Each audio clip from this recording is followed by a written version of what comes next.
Hoy tengo el privilegio de darle la palabra a un gran amigo mío, que es muchas cosas, pero aparte también lleva el apellido de un presidente bajo el que no había ni un preso político en Brasil, ni un preso político, y hoy hablamos de cifras de 1.800 presos políticos, ya más presos que en algunas de las dictaduras consolidadas.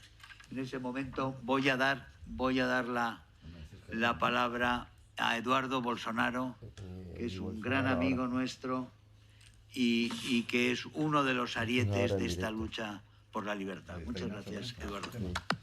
Gracias.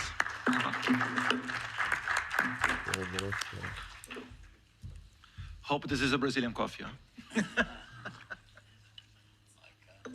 Other way I will call you as xenophobic. No, I'm not from the left. Thank you very much for having us here.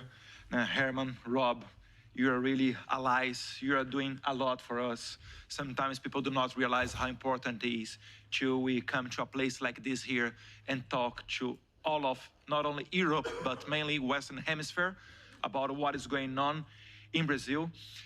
If this voice was not so important, for sure our enemies would not be right now trying to shut up us. And I will enjoy here the audience that we have from people from Hungary, from Greece, from Spain, from France, from other countries around here, from Portugal, Netherlands. And I will do a very quick formal documenting video, a registration about what is going on in Brazil, talking some facts, talking about some names, to make sure that if you want to do a research in the future, you can Google it and see that everything that I'm talking here is not coming from my mind, but even the mainstream media in Brazil, sometimes they put in the news what I'm going to talk here.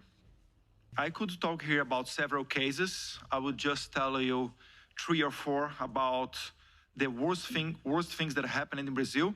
As Congressman Bia Kicis said, a former teacher of 71 years old, Miss Iraci Nagoshi, who had never set a foot in the police station, being sentenced to 14 years in prison for allegedly participation in January 8 vandalism. I would like to highlight here that January 8, it was pretty much what you saw in January 6 in the United States. But the Brazilians that are now in jail, sometimes they were even not in the place where happened all of that. I have to tell you that some people that are taking now 15, 16, 7 years jail sentenced, they were camped kilometers, like 8 or 9 kilometers far away from the 3 Power Square, where stays the presidents of the Republic, the Congress, and the Supreme Court. Also, Gustavo Gayer and also Bia Kicis talked about Clériston Pereira da Cunha, nicknamed Clezão, who died in prison after waited for months to be released from prison, even with the legal opinion of the DA. So the DA said, this guy is sickness. He has a very hard sickness. He would go back to home, answer the court, but at home, not in prison, because he's going to die. And now he's dead. Isn't it a human rights crime? And Alexandre de Moraes, this Supreme Court justice, he did even not take a look in the process for months. I also could talk here about the arrest of the Congressman Daniel Silveira. This is one of the most horrible things. Sentenced by the Supreme Court to almost 9 years in jail for having made a video criticizing justice from the Supreme Court.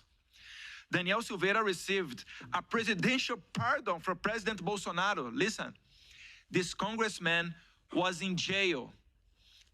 President Bolsonaro at that time, he was president, Ms. Gall. He said, here's the presidential pardon. And we saw, Julia Zanata, in several cases, drug dealers, murders, all the bad kind of people receiving this kind of thing from presidents. Always they went back home. But Daniel Silveira, when Jair Bolsonaro did not get reelected, the Supreme Court overturned the presidential pardon for the first time in the history of Brazil. And now, this guy, a congressman just like me, Biaquices, Gustavo Gayer, Ricardo Salles, Polon, Julia Zanata, now he's in jail because of video, okay? Because of video. There is also the journalist Alan dos Santos, who Alexandre de Moraes tried to extradite, but was refused by the American authorities, who understood that the accusations against the journalist were not crimes, but mere opinions. After this, Alexandre de Moraes canceled not only Alan dos Santos' Brazilian passport, as well as that other journalists critical of the Supreme Court, such as Paulo Figueiredo and Rodrigo Constantino. At least Paulo Figueiredo says he was never even named in the process to be able to defend himself. I know it's crazy. Né? Today, all these journalists live in the United States. So, Alexandre de Moraes canceled his passport, and he's like, what did I receive at home, like saying that I have a process in the court? Nothing. Talking about journalists, we have here a European journalist, Sérgio Tavares, who was detained in the São Paulo airport when was arriving to cover a Brazilian protest in favor of Jair Bolsonaro. And the federal police, when detained Mr. Sérgio Tavares, asked him about vaccines, about his opinions in the Supreme Court. But coincidentally, he interviewed President Bolsonaro 2 weeks before. Is it a democracy? In your countries, do sometimes journalists go there to cover some facts and the federal police stop them in the airport? Oh, I would like to know your opinion about vaccines. What's your opinion about this justice of the Supreme Court? We are not far away from Venezuela. And it took us, what? Less than 2 years? Lula da Silva administration, they have 1.5 years now. In less than 2 years, this is my country. And it reminds me, Gayer, when I talk with our Venezuelan friends, they always warned us, as very good words used here by Mr. Bouchardet. Be careful. We never imagined, Ricardo Salles, that it would happen with Venezuela, and it happened. Yesterday was Venezuela. Today is happening in Brazil. Maybe tomorrow in Spain, in Netherlands, in Portugal. I don't know. In Brazil, we even have a kind of a joke, but a serious joke, saying that a crime that have the highest rate of punishment is criticizing the Supreme Court. If we go to the streets, get a pistol, a knife, whatever, and we kill someone on the streets, I guarantee to you, you will not take 15, 16, 7 years in jail. Never, ever.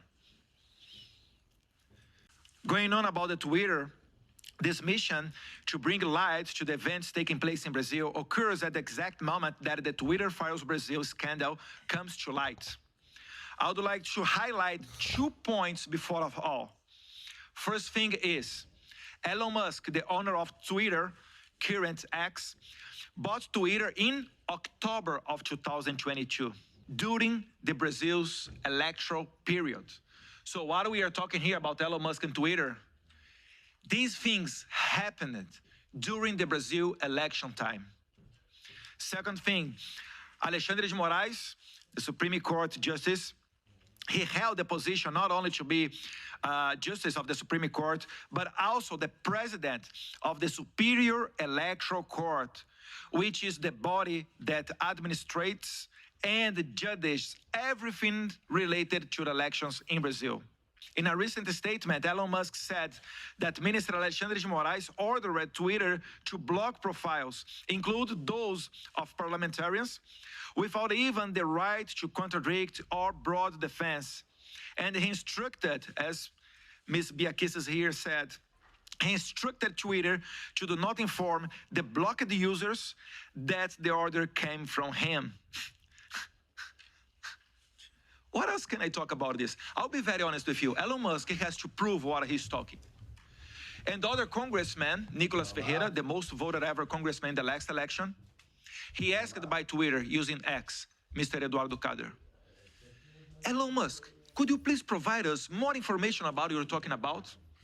Do you know his answer? I will do that.